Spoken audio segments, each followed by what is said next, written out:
Hello, നമ്മളിപ്പോൾ ഉള്ളത് ഇഫ്രൈൻ എന്ന് പറഞ്ഞ ഒരു സിറ്റിയാണ്. ഇഫ്രൈൻ മൊറോക്കോയിലെ സ്വിറ്റ്സർലൻഡ് എന്നാണ് അറിയപ്പെടുന്നത്. ഈ പ്ലേസിന്റെ പ്രത്യേകത എന്ന് വെച്ചാൽ ഇത് അറ്റ്ലസ് മൗണ്ടൻസിന്റെ മിഡിലായിട്ട് കാണപ്പെടുന്ന ഒരു ബ്യൂട്ടിഫുൾ ആയിട്ടുള്ള സിറ്റിയാണ്.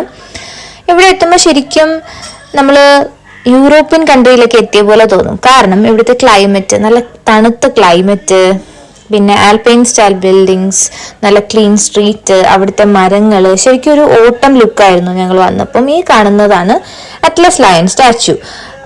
ഇഫ്രൈനിലെ അറ്റ്ലസ് ലയൺ സ്റ്റാച്യു എന്ന് പറയുന്നത് ആ സിറ്റിയുടെ സെൻട്രൽ ആയിട്ടുള്ള ഒരു മെയിൻ അട്രാക്ഷൻ ആണ്, ഒരു മെയിൻ ഫോട്ടോ സ്പോട്ടും കൂടിയാണ്. ഈ സ്റ്റാച്യു അവിടെ ഉണ്ടായിരുന്ന ഒരു പാറയിൽ നിന്ന് തന്നെ കൊത്തിയെടുത്തുണ്ടാക്കിയതാണ്. ഇത് 20th സെഞ്ച്വറിയിൽ ഒരു ഫ്രഞ്ച് സ്കൾപ്ചറാണ് ഇതിന്റെ ക്രിയേറ്റർ.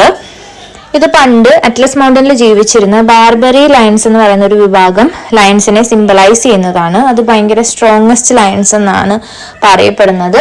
ഇപ്പൊ അത് വംശനാശ ഭീഷണി നേരിട്ടുകൊണ്ടിരിക്കുന്ന ഒരു വിഭാഗം ലയൺസ് ആണ്. പിന്നെ നമ്മൾ അവിടുന്ന് ഇറങ്ങി നേരെ അറ്റ്ലസ് മൗണ്ടന്റെ ആ വഴി കൂടിയാണ് പോയത്. ശരിക്കും നമ്മൾ പ്രതീക്ഷിക്കാതെ നമുക്ക് അടിപൊളി മഞ്ഞ് കിട്ടി. നമ്മൾ UK-യിലാണെങ്കിലും ഇതുപോലെ മഞ്ഞ് വീഴുന്നത് ഇതുവരെ കണ്ടിട്ടില്ല. ശരിക്കും അടിപൊളിയായിരുന്നു, നല്ല മഞ്ഞുണ്ടായിരുന്നു. എന്താ പറയുന്നത്, ആ സൈഡിലൊക്കെ നിൽക്കുന്ന മൗണ്ടനിൽ നല്ല പച്ച കളറ് പൈൻ മരങ്ങളും ഓക്ക് മരങ്ങളുടെ ഒക്കെ ഇടയിൽ കൂടെ ഈ മഞ്ഞ് വീണ് കിടക്കുന്നതാണ്. ഭയങ്കര ഭംഗിയായിരുന്നു. ഞങ്ങളിങ്ങനെ പൊക്കോണ്ടിരിക്കുമ്പോൾ തന്നെ അവിടെ ഒരു സ്ഥലത്ത് നിർത്തി ഇറങ്ങി. അപ്പോൾ അവിടെ കുറച്ച് കുരങ്ങന്മാരൊക്കെ ഇങ്ങനെ വന്നു. അപ്പം നമ്മൾ അവിടെ കുറേ ആൾക്കാർ നിൽപ്പുണ്ടായിരുന്നു കപ്പലണ്ടി ഒക്കെ കൊടുക്കാനായിട്ട്. നമ്മൾ അതൊക്കെ കൊടുത്ത് കുറേ ഫോട്ടോ ഒക്കെ എടുത്ത് ശരിക്കും എൻജോയ് ചെയ്തു കേട്ടോ. എന്താ പറയുന്നത്, ഒരു ഡ്രീമി പ്ലേസിൽ എത്തിയ ഫീലായിരുന്നു. നമുക്ക് മൊറോക്കോ ആണോ എന്ന് തന്നെ സംശയം തോന്നിപ്പോവും, അത്രയ്ക്ക് അടിപൊളിയായിരുന്നു.